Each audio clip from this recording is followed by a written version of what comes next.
இந்தியாவிலிருந்து பாரத நாட்டிற்கு Chester bowls என்று ஒரு தூதுவர் இருந்தார்.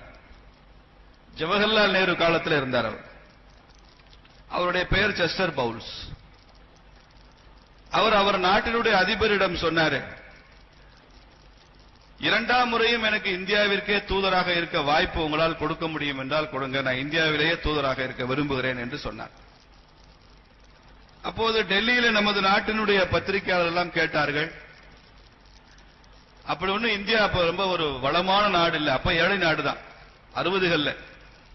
இவ்வளவு சாதாரண பொருளாதார வளர்ச்சி இல்லாத நாட்டில் நீங்க இரண்டாம் முறையும் தூதராக இருக்க விரும்புறீங்களே, ரொம்ப ஆச்சரியமா இருக்கு, என்ன காரணம் என்று தெரிந்து கொள்ளலாமான்னு பத்திரிகையாளர்கள் கேட்கும் போது செஸ்டர் பவுல்ஸ் கூறினார், எங்கள் நாட்டில் நாங்கள் எதை கொண்டாடுகிறோம் தெரியுமா?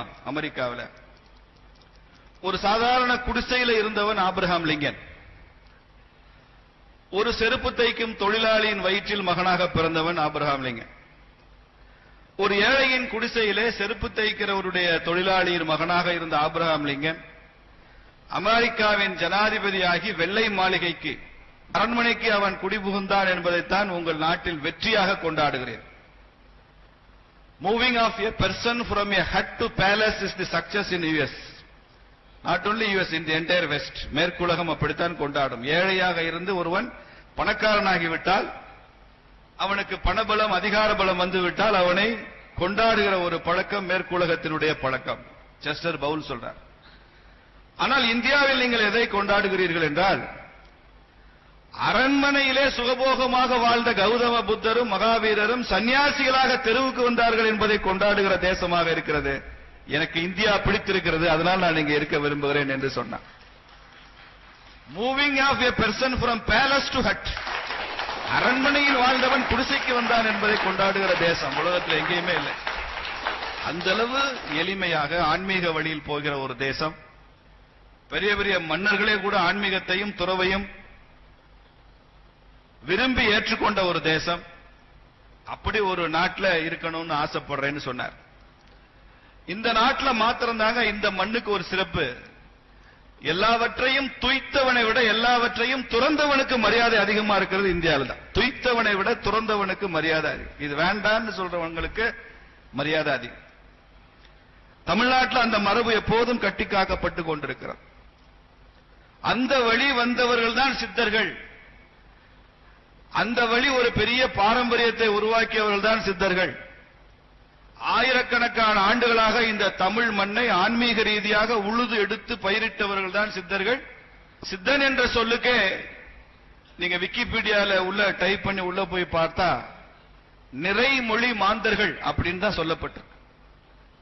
சித்தர்கள் என்றால் என்ன பொருள் அப்படின்னு அதுல சொல்லியிருக்கிறாங்க. கூகுள்லயே சொல்லியிருக்கிறான், நிறைமொழி மாந்தர்கள். நிறைமொழி மாந்தர்கள் என்றால் இந்த மனித குலம் எப்போதும் நிலைத்து வாழ்ந்திருக்க, தர்மத்தின்படி அறத்தின்படி வாழ்ந்திருப்பதற்கான, எப்போதும் நீடித்து நிலை பெற்றிருப்பதான வார்த்தைகளை, கருத்துக்களை, செய்திகளை சொல்லிச் சென்றவர்கள் தான் சித்தர்கள் என்பதுதான் நிறைமொழி மாந்தர்கள் என்று சொல்வார்கள். இதை 11 சித்தர்கள் என்று சொல்கிறார்கள். அதை 17, 18, 21 சொல்றவங்க இருக்காங்க, 48 சொல்றவங்க இருக்காங்க. அந்த 18லேயே யார் யார் வருவார்கள் என்பதிலேயும் அந்த பட்டியல்ல சில வேறுபாடுகள் இருக்கத்தான் செய்கின்றன. அகத்தியரிடமிருந்து ஆரம்பிக்கிறார்கள். அகத்தியர், திருமூலர், இடைக்காடர்ல இருந்து ஆரம்பிச்சு மச்சமுனி, கமலமுனி, பிரம்மமுனி என்றெல்லாம் 18 சித்தர்கள் வருகிறார்கள். என்னை விட அது உங்களுக்கு நன்றாக தெரியும். ஆனால் நான் அது என்னை பொறுத்தவரை இந்த 18 என்ற எண்ணை நான் நம்புவதில்லை. என்றைக்குமே மனித குலத்தினுடைய உச்சத்தை தொடுவதற்கு ஒரு எண்ணிக்கையை தடையாக வைத்துவிட்டு இதுதான் இவ்வளவுதான் என்று சொல்லிவிடக் கூடாது. நாயன்மார்களே 63 நாயன்மார்கள் என்று மாத்திரம் சொல்லிவிடும். அதுக்கப்புறம் நாயன்மார்களே தோன்ற மாட்டார்கள் அர்த்தம் ஆயிடும். ஆழ்வார்கள் 12 பேர் தான் ஆழ்வார் என்று சொன்னால் 13ஆவதாக ஒரு ஆழ்வார் இனிமேல் உலக வரலாற்றில் உருவாகவே மாட்டார் என்று ஆகிவிடும்.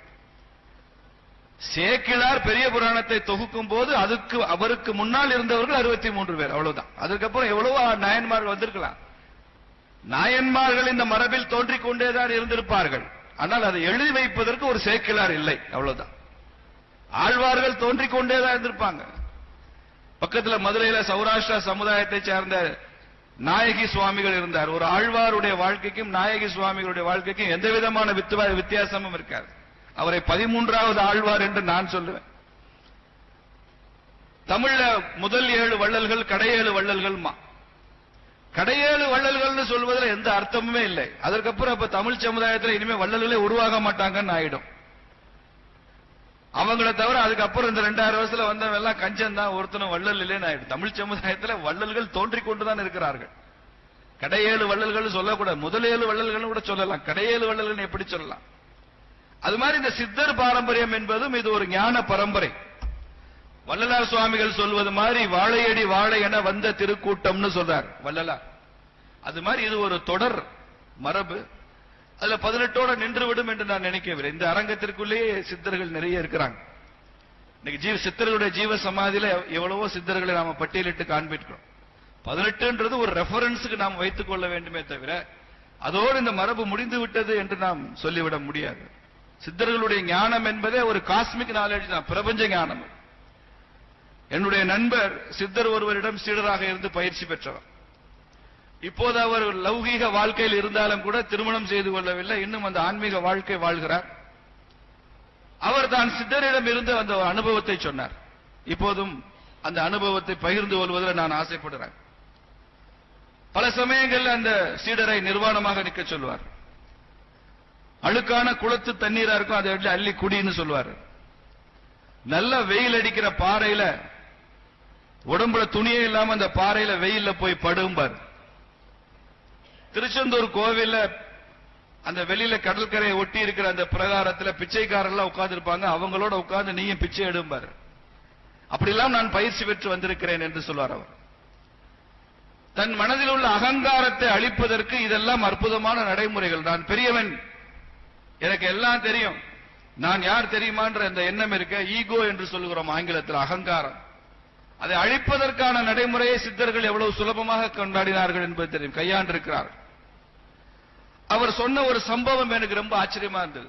சித்தர்கள் எப்படி ஞானத்தை பெறுகிறார்கள்? அது புத்தகத்திலிருந்து வருவதல்ல, ஏடுகளிலிருந்து, ஏட்டுச் சுரைக்காய்கள் இல்லை. அவர் இருந்த அந்த குருவாக ஏற்றுக்கொண்ட அந்த சித்தர் எழுத படிக்க தெரியாதவர்.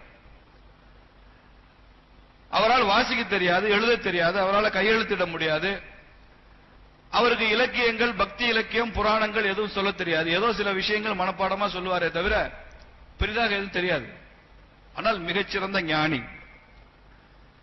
இவரை பற்றி ஒரு சின்ன புத்தகம் எழுத வேண்டும் என்று எழுதுகிறார். தமிழ்ல எழுதிவிட்டார் இந்த சீடர், எனது நண்பர், எனது குரு இந்த சித்தர். இவர் இப்போது இதற்கு முன்னால இப்படி இருந்தார், அதற்கு முன் பிறவில இப்படி இருந்தார், அதற்கு முன் பிறவில இப்படி இருந்தார் என்றெல்லாம் சொல்லிவிட்டு இப்போது 18வது பிறவி எடுத்து இந்த சித்தர் வந்திருக்கிறார். 18வது ஆத்ம சரீரமாக இந்த சித்தர் இங்கே வந்திருக்கிறார் என்று எழுதிவிட்டார். இப்ப அதே புத்தகத்தை சின்ன கையேடு, அதை ஆங்கிலத்தில் கொண்டு வரணும் என்று விரும்புகிறார். ஆங்கிலத்தில் கொண்டு வருவதற்கு நிறைய ஆங்கில பேராசிரியர்கள் எல்லாம் பார்க்கிறார். அதுல சொல்லியிருக்கிறாரு தமிழ்ல, இது 18வது திவ்ய சரீரம் அப்படின்னு சொல்லியிருக்கிறாரு தமிழ்ல. இந்த 18வது திவ்ய சரீரம் என்கிற வார்த்தையை ஆங்கிலத்தில் எப்படி சொல்வது என்று கேட்டால் நிறைய பேராசிரியர்களுக்கு அது தெரியல. ஆங்கில பேராசிரியர் 18வது திவ்ய சரீரம் எப்படி ஆங்கிலத்தில் சொல்றது? அந்த வார்த்தை இல்ல. 18th பாடின்னு சொல்ல முடியாது. அப்ப எப்படி சொல்வதுன்னு தெரியல. நீ என்னடா ரொம்ப கவலையிலே இருக்க, ஒரு மாதிரி யோசிச்சுட்டு இருக்கேன்னு குருநாதர் கேட்கிறார். அவர்கிட்டே போய் சொல்றாரு, நான் இந்த மாதிரி எழுதியிருக்கிறேன், இதை தமிழ்ல இருந்து ஆங்கிலத்தில் சொல்லணும், இது 18வது திவ்ய சரீரம்னு சொல்லணும், எப்படி சொல்றதுன்னு தெரியல, இந்த வேலையில உனக்கு எதுக்கு, போடா அப்படின்னு சொல்லி அனுப்பிச்சிட்டாரு. கொஞ்ச நாள் கழிச்சு, ஒரு மாதம் கழிச்சு அவரு சீடரை கூப்பிடுறாரு.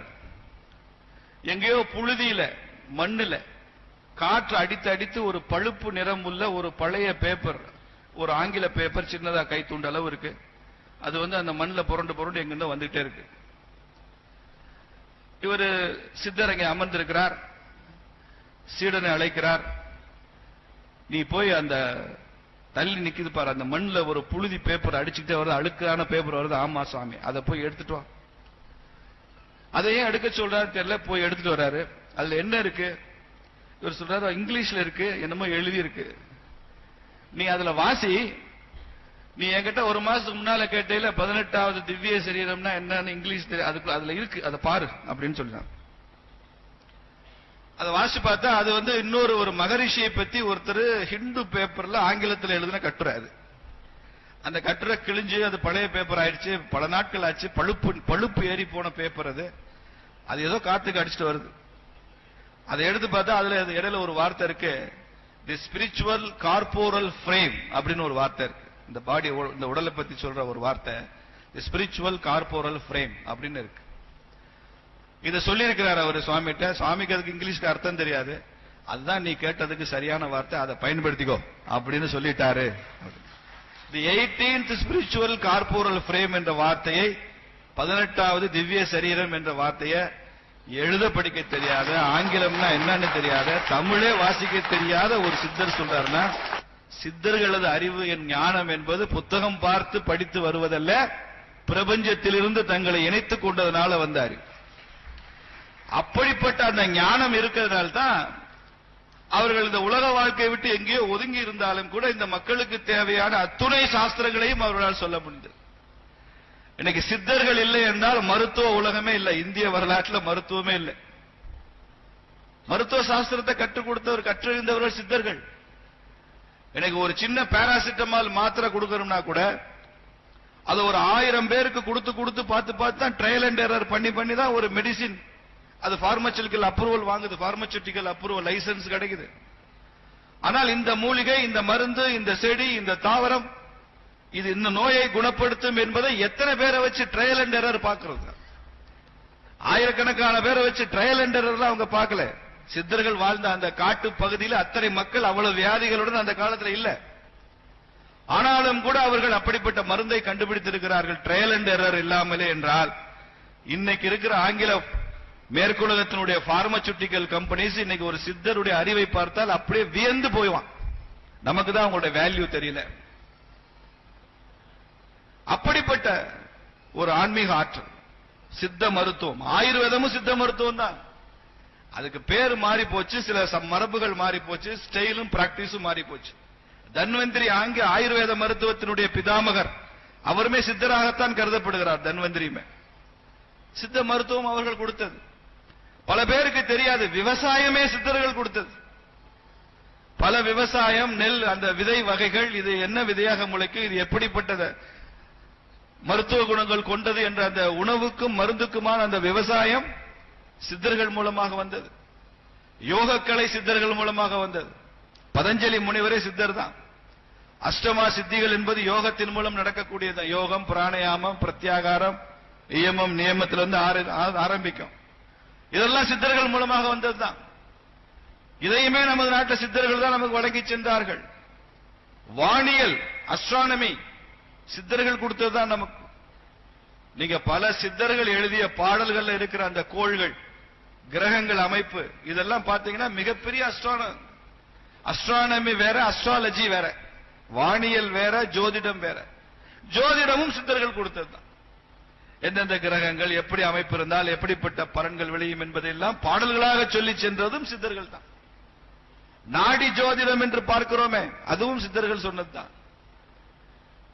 பல உணவு முறைகள், பத்திய முறைகள், டயட், அதை கொடுத்ததும் சித்தர்கள் தான்.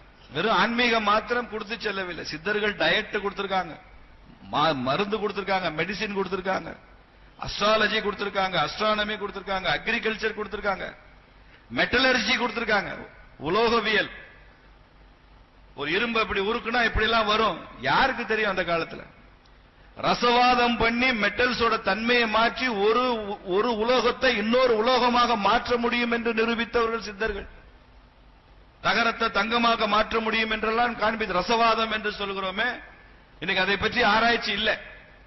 ஒரு மெட்டலை இன்னொரு மெட்டலா மாற்ற முடியாது என்பதுதான் நவீன கால விஞ்ஞானம். மாற்ற முடியும் என்பதுதான் சித்தர்கள் கண்டுபிடித்த மெய்ஞானம். அதை பற்றி ஆராய்ச்சிகள் வரும்போது இன்னும் 200 வருஷம் கூட ஆகும் சித்தர்களுடைய மெய்ஞானத்தை புரிந்து கொள்வதற்கு. அப்படிப்பட்ட ஆராய்ச்சி எல்லாம் இந்த நாட்டில் நடந்திருக்கு. ஒரு மனுஷனுக்கு 100 வயசு தான் ஆயுள், 120 வயசு தான் ஆயுள் என்பதை பொய்யாக்கியவர்கள் சித்தர்கள். திருமூலரே 3000 ஆண்டுகள் வாழ்ந்ததாக வரலாறு சொல்கிறது. பல சித்தர்களுக்கு வயதே இல்லை. அப்படியே அவர்கள் ஸ்தூலமாக அவர்கள் சமாதி அடைந்தாலும் சூட்சுமமாக வாழ்ந்து கொண்டிருக்கிறார்கள். இந்த சூட்சும உலகம் என்பது அறிவியலுக்கு தெரியாத ஒரு உலகம். உணர்ந்தவர்களுக்கு மாத்திரம்தான் சூட்சுமம் தெரியும், அறிவியலுக்கு அது தெரியாது. இன்றைக்கும் அதிஷ்டானங்கள் மூலமாக இன்றைக்கு இருக்கிற மக்கள், அவர்களது பிரச்சனைகள், அவர்களது கண்ணீர், அவர்களது துயரம், சோகம், இதற்கெல்லாம் மருந்து கொடுத்து சரி செய்து கொண்டிருப்பவர்களும் சித்தர்களுடைய அந்த சூட்சும பலன் தானே. அதனாலதான் அதிஷ்டானத்துக்கு போறது அதிகமா விரும்புறோம். இதுல ஞானிகள்ல 2 வகை இருக்கு. சிவசித்துன்னு ஒண்ணு இருக்கு. சிவசித்து என்னன்னா, நாயன்மார்கள்லாம் சிவசித்து தான், மகான்கள்லாம் சிவசித்து தான். அவர்களுக்கு ஒரு கஷ்டம்னாலோ மக்களுக்கு ஒரு கஷ்டம்னாலோ சிவபெருமான்கிட்ட போய் வேண்டுவாங்க. சிவபெருமான் அருள் சொல்வார். நாவுக்கரசர் வாழ்க்கையில பார்க்கலாம். ஒரு சிறுவனை பாம்பு கடிச்சிருது, அவன் இறந்துடுறான். அப்ப சிவபெருமான வேண்டார் அவனை உயிர் தள்ள வைக்கணும்னு, உயிர் தள்ளுறான். திருஞான சம்பந்தர் வாழ்க்கையில் அப்படி சம்பவம் இருக்கு. ஒரு பெண் இறந்துடுறால், சிவனை வேண்டி உயிர் தள்ள வைக்கிறாங்க. சுந்தரருக்கு கண்ணு போயிடுது. எனக்கு கண்ணு வேணும் கண்ணு வேணும்னு ஊரெல்லாம் போய் பாடுறார் சுந்தரர். அப்ப எல்லாம் கண்ணு கொடுக்கல சிவன். எனக்கு கண்ணு கொடுக்காத சிவபெருமானே நீ நல்லா வாழு அப்படின்னு சிவனுக்கு சாபம் கொடுக்கிறார். நல்லா வாழுன்றது கூட சாபம் தான். திடீர்னு கண்ணு வந்துருது அவருக்கு. சிவன் எப்போ நினைக்கிறானோ அப்ப கொடுக்கிறான். ஆனா சித்தர்கள் அப்படி இல்லை. இவர்கள் மக்களுக்கு ஆசி புரிவதற்கு, அருள் சொல்வதற்கு இவர்கள் சிவனை கூட கேட்க வேண்டியதில்லை. தங்கள் தவப்பயனால், தபசால் இவர்களே நேரடியாக அதை தருவார்கள் என்பதுதான் ஜீவசித்து என்று பெயர் என்று சொல்கிறார்கள். சிவசித்து என்பது வேறு, ஜீவசித்து என்பது வேறு. இவர்கள் சித்தர்கள் பரம்பரையே ஜீவசித்து தான். அதனால இவங்க எந்த நியமத்திற்குள்ளும் வர வேண்டும் என்ற கட்டாயம் இல்லை. சடங்குகளுக்குள் கட்டுப்பட்டவர்கள் அல்ல சித்தர்கள். இப்படிதான் இருக்கணும், இப்படிதான் வாழணும் நெறிமுறைக்குள்ள கட்டுப்பட்டவங்க இல்லை. பல பேர் உணவு அருந்துறது இல்லை, குளிக்கிறது இல்லை. சில பேர் நம்மை போன்றவே சகஜ வாழ்க்கை வாழ்பவர்களாக இருப்பாங்க.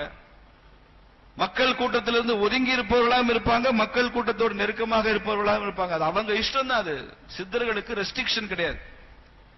அவங்களுக்கு யாரும் சூப்பர்வைசன் கிடையாது. அவங்க எழுதுற தேர்வுகளுக்கு கடவுள் ஒரு சூப்பர்வைசரை போடுறதே கிடையாது. அவங்களா சொந்த self study, self writing exam, அப்படிதான். அவங்களுக்கு எல்லாமே தவத்தின் பலனாக கிடைக்கும். அவங்க அதைத்தான் அவர்கள் அந்த பாடல்ல கொண்டு வராங்க. ஒரு புகழ்பெற்ற பாடல் உங்களுக்கு தெரியும். உங்களுக்கு நட்டகல்ல தெய்வம் என்று நம்ம ஊர்ல நாத்திக சிந்தனை உள்ளவங்க அந்த பாட்டு பாடுவாங்க. நட்டகல்லை தெய்வம் என்று 4 புஷ்பம் சாற்றிய சுற்றி வந்து முணமுணவென்று சொல்லும் மந்திரம் ஏதடா அப்படின்னு சொல்லி பாடுவாங்க. பழைய காலத்துல பராசக்தி படத்துல கூட சிவாஜி கணேசன் இந்த பாட்டு பாடுவார். இது நாத்திகத்தை சொல்றதுக்காக. கல்ல நட்டு அதை நான் சுத்தி சுத்தி வந்து பூ போட்டு இதைத்தான் தெய்வம்னு கும்பிடுவாடா முட்டாளே அப்படின்னு அர்த்தம். ஆனால் இதை எழுதிய சித்தர் அடுத்த 2 வரி என்ன சொல்லியிருக்கிறாரு? நட்ட கல்லும் பேசுமோ நாதன் உள்ளிருக்கையில். நட்ட கல்லும் பேசுமோ நாதன் உள்ளிருக்கையில் பாடியிருக்க சித்தர். அந்த பாட்டு அந்த நாத்திக கூட்டம் மறைச்சிரும். அதை பத்தி சொல்லாதே. உன் நாதன் கடவுளே உனக்குள்ள இருக்கிறப்ப நீ ஏன் கல்ல கும்பிடுற? ஆங்கிலத்தில் 2 வார்த்தை இருக்கு, கோயிங் அகைன்ஸ்ட், கோயிங் அபவ். சித்தர்கள் தான் இந்த உடம்பையே ஏத்துக்கலையே, பிறகே சித்த மருத்துவம் இந்த உடம்பு கொண்டு வந்தாங்க. இந்த உடம்பே நிலையாததுன்னு தானே சொன்னாங்க. பட்டினத்தார் சொல்றாருல, செத்த பிணத்தை சுற்றி இனி சாகும் பிணங்கள் கொட்டி அழுவதென்ன பாடியிருக்காருல. இறந்து போனவன ஒருத்த சுத்தி எல்லாரும் அழுகிறான். செத்த பிணத்தை சுற்றி இனி சாகும் பிணங்கள் அழுகிறது என்ன காரணம் அப்படின்னு பாடுறாரு. பிறகு இந்த உடம்பு சொல்லணும். சித்தர்கள் இந்த உடம்புக்கு எதிரானவர்கள் இல்ல, இந்த உடம்புக்கு அப்பாலும் சென்றவர்கள். Going above this body is not going against this body.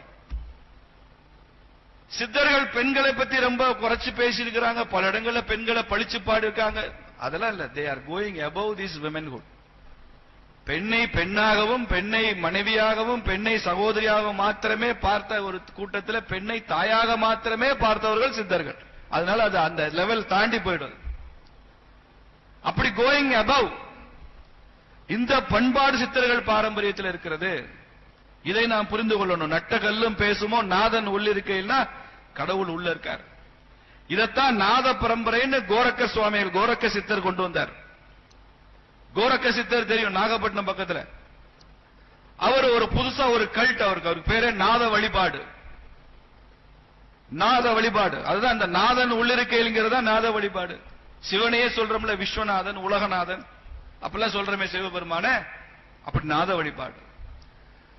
Gorakka சித்தருடைய தவ பயன் எப்படி இருந்தது? அவருடைய தவப்பயனுடைய தாக்கம் ஒட்டுமொத்த பாரத நாடே நாத வழிபாட்டை ஏற்றுக்கொள்கிற அளவிற்கு போய் உத்தரப்பிரதேசம் பூரா அந்த நாதர் கல்ட் பரவி நேபாளம் வரைக்கும் அந்த நாத வழிபாடு போய் போச்சு.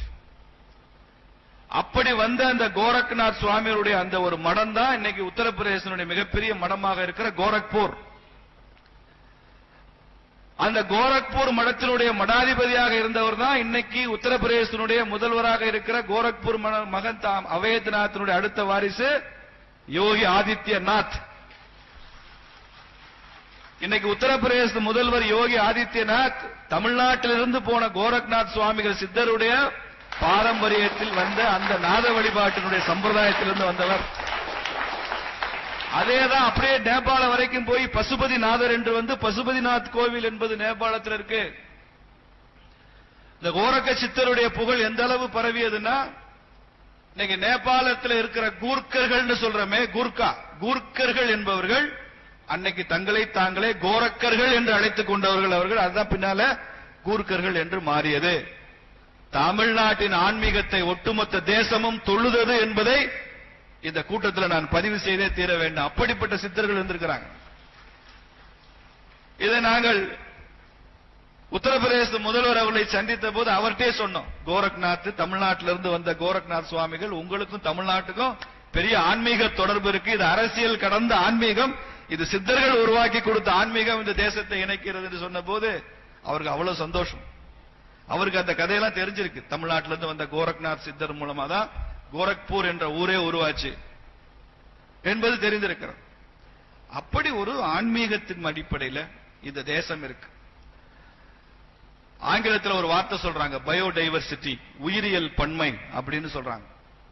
உயிரியல் பன்மைனா, நீங்க மதுரையிலிருந்து இப்ப அழகர் கோயில் வந்து 15 கிலோமீட்டர். இந்த 15 கிலோமீட்டர் ஒரு தடவை கனடால இருந்து வந்த ஒரு பேராசிரியரோட நானும் அழகர் கோயில் பார்க்கணும்னு சொன்னாரு, போனேன். அவரு அந்த நாட்டுக்காரர், கன்னட நாட்டுக்காரர், வெள்ளக்காரர். அவரோட கார்ல போறப்போ கொஞ்சம் மெதுவா போங்க, காரை மெதுவா ஓட்டுங்க, ஒரு 20 கிலோமீட்டருக்கு மேல போக வேண்டாம். ரொம்ப ஆச்சரியமா இருந்தது. நம்ம ஊர்ல கார் எடுத்தா என்ன வேகமா 120ல போக சொல்லுவோம், அவர் வெறும் 20ல போக சொன்னார். ஏசி எல்லாம் ஆஃப் பண்ணிட்டு கண்ணாடி இறக்கி விட்டார். ஒவ்வொரு மரம் செடி கொடியா பார்த்துட்டே வந்தார், மெதுவா போகும். அவருக்கு ஆச்சரியம் தாங்கல. இந்த கோவில் எத்தனை கிலோமீட்டர் இருக்குன்னு கேட்டாரு. 15 கிலோமீட்டர் இருக்கு. 15 கிலோமீட்டர் தூரத்துக்குள்ள நான் வரும் வழியெல்லாம் பார்க்கிறேன். எல்லா மரத்தோட பேரு, செடி கொடி தாவரம் புல்லு எல்லாத்துக்கும் பேர் பொட்டானிக்கல் நேம் எழுதுனா கிட்டத்தட்ட ஒரு 20,000 செடி கொடிகள் வகைகள் இருக்கு இந்த 15 கிலோமீட்டருக்குள்ள இருக்கும். இதுதான் பயோடைவர்சிட்டி. ஒரு குறிப்பிட்ட நிலப்பரப்புக்குள்ள ஆயிரக்கணக்கான வகையில, லட்சக்கணக்கான வகையில செடி கொடிகள் தாவரங்கள், பூச்சி வகைகள், புழு வகைகள்ல 3 லட்சம் பூச்சி வகைகள் இந்தியாவில் இருக்கு. வேற எந்த நாட்டிலையும் இவ்வளவு வகையான பூச்சிகள் கிடையாது, புழு இனங்கள் கிடையாது, தாவரங்கள் கிடையாது. அவர் சொல்றாரு, நீங்க இங்கிலாந்துலயோ கனடாவிலயோ இப்ப லண்டன்ல இருந்து ஒரு கார் எடுத்துக்கிட்டு இங்க 15 கிலோமீட்டர்லங்க 150 கிலோமீட்டர் போங்க, எங்கே பார்த்தாலும் ஒரே புல்லுதான் இருக்கும். எங்கே பார்த்தாலும் இந்த பைன், ஓக், இந்த மாதிரி ஒரு 4-5 வகை மரங்கள் தான் இருக்கும், வேற ஒண்ணும் இருக்காது. பயோடைவர்சிட்டி அங்கே சாத்தியமே இல்லை. உயிரியல் பன்மை என்பது சாத்தியம் இல்லை. இந்த மாதிரி இவ்வளவு வெரைட்டி, இத்தனை லட்சக்கணக்கான வகைகள் எங்க நாட்டில் பார்க்கவே முடியாது. உங்க ஊர்ல அப்படி பயோடைவர்சிட்டி இருக்கு அப்படின்னு சொன்னார். நான் அப்ப சொன்னேன், இது பயோடைவர்சிட்டி என்பதை சொல்கிறீர்கள், எங்க நாட்டில் தான் தியோடைவர்சிட்டி இருக்குன்னு சொன்னேன். தியோடைவர்சிட்டினா THEO, தியோ, சமய ரீதியான ஆன்மீக ரீதியான, தியாலஜினா ஆன்மீகம், மெய்யல். இந்த டைவர்சிட்டியும் இந்த பன்மையும் இந்த நாட்டில் தான் இருக்கிறது. நீ கடவுளை எப்படி வேண்டுமானாலும் வணங்கலாம், எந்த சம்பிரதாயத்தையும் நீ ஏற்றுக்கொள்ளலாம். உன் குடும்பமே ஒரு சம்பிரதாயத்தை ஏற்றுக்கொண்டாலும் நீ ஒரு புதிய சம்பிரதாயத்தை உருவாக்கலாம். இந்த முறைப்படி இப்படித்தான், இந்த புத்தகம் தான் நீ வாசிக்க வேண்டும் என்ற கட்டாயம் இந்த மண்ணில் இல்லை. கடவுளை நீ ஆணா ஏற்றுக்கொள்ளலாம், பெண்ணா ஏற்றுக்கொள்ளலாம், தாயாக ஏற்றுக்கொள்ளலாம், தந்தையாக ஏற்றுக்கொள்ளலாம். மகாகவி பாரதியார் கடவுளை தன் காதலியாக வச்சிருந்தார். கண்ணம்மான்னு காதலியா வச்சுக்கிட்டார். கண்ணனை தான் வேலைக்காரனா வச்சிருந்தார் மகாகவி பாரதி. கண்ணன் என் வேலைக்காரன் சொன்னார், கண்ணன் என் நண்பன் சொன்னார், கண்ணன் என் குருன்னு சொன்னார். இப்படி எல்லா வகையிலையும் கடவுளை கையாளலாம். புதிய புதிய கல்ட் இங்க உருவாகிட்டே இருக்கும். இதுல ஒன்றுக்கொன்று முரண்பாடு என்று அர்த்தம் அல்ல, ஒன்றுக்கொன்று உடன்பாடு தான். அல்டிமேட்டா நம்ம போற இடம் இதுதான் என்று தெரியும். அந்த அளவுக்கு இங்க சுதந்திரம் உண்டு. ஆன்மீக சுதந்திரம் இந்த நாட்டில் தான் உண்டு. எல்லாவற்றையும் என் ஆண்டவன் ஏற்றுக்கொள்வான் என்கிற எண்ணம் இந்த நாட்டில் தான் உண்டு. அப்படி பயோடைவர்சிட்டி மாத்திரமல்ல, இந்த பாரத மண்ணில் தியோடைவர்சிட்டியும் இருக்கிறது. எல்லாவற்றையும் ஏற்றுக்கொள்கிற பண்பாடு இந்த மண்ணில் இருக்கிறது என்று சொன்னபோது அவரும் கொஞ்சம் ஆச்சரியப்பட்டார். இந்த கருத்தை நான் வெளியில சொல்றேன்னு சொன்னார். அது மாதிரி இந்த சித்தர்கள் வாழ்வியல், சித்தர்கள் முறை, சித்தர்கள் தத்துவம், சித்தர்கள் செய்தி இன்னும் சூட்சமமாக சித்தர்கள் இன்னும் நமக்கு கொண்டு இந்த அருள் பாலித்துக் கொண்டிருக்கிற இந்த முறையெல்லாம் இருக்க, இது தியோடைவர்சிட்டி. இது இந்த நாட்டில் தான் நடக்கும். வேற எந்த நாட்டிலையும் இந்த மாதிரி சுதந்திரத்துக்கு அனுமதியே இல்லை, அனுமதியே இல்லை. இந்தியா பூரா காவி கட்டியிருப்பாங்க. தமிழ்நாட்டில் மாத்திரம் தான் இந்த மரபுல வெள்ளை வேஷ்டி கட்டியிருப்பாங்க.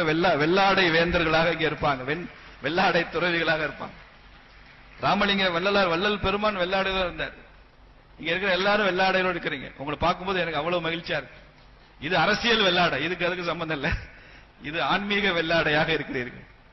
இது நம்ம தமிழ் மரபு. ஆனால் இந்த ஒன்றுக்கொன்று முரண்பாடு இல்லை.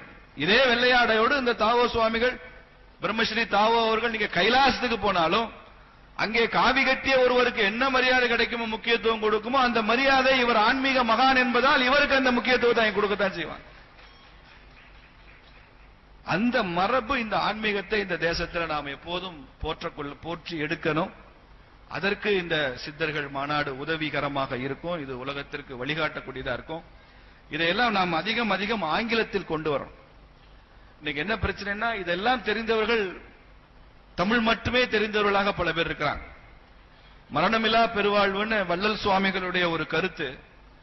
அதை பற்றி ஒரு கூட்டத்தில் ஒருத்தர் பேசியிருக்கிறப்ப சொன்னாரு, இது ஹார்வர்டு யூனிவர்சிட்டியில நாங்க சொல்லணும்னா வள்ளலார் சுவாமிகள் எதை மரணமில்லா பெருவாழ்வுன்னு சொல்றார் என்று ஆங்கிலத்தில் இதை நன்றாக சொல்ல தெரிந்தவர்கள் இருக்காங்களான்னு கேட்டார்.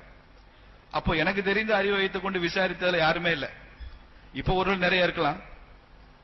அப்போ அவங்க என்ன எதிர்பார்க்கிறாங்கன்னா, மேற்குலகம் என்ன எதிர்பார்க்கிறது, இந்தியாவின் சிறப்பு என்ன, தமிழின் சிறப்பு என்ன, தமிழர்களுடைய தத்துவம் என்ன, சைவ சித்தாந்தம் என்ன சொல்கிறது, சிவஞான போதம் என்ன சொல்கிறது, சித்தர்களுடைய மரபும் வாழ்வியலும் எப்படியெல்லாம் இருக்கிறது, இதையெல்லாம் இன்னைக்கு வெளிநாடுகளும் வெளிநாட்டில் படிக்கிறவங்களும் அந்த நாட்டு மக்களுக்கும் தெரிந்து கொள்ள வேண்டும் என்றால் இதை அவர்கள் புரியும் மொழியில் நாம் அவர்களுக்கு சொல்லித்தான் ஆகணும்.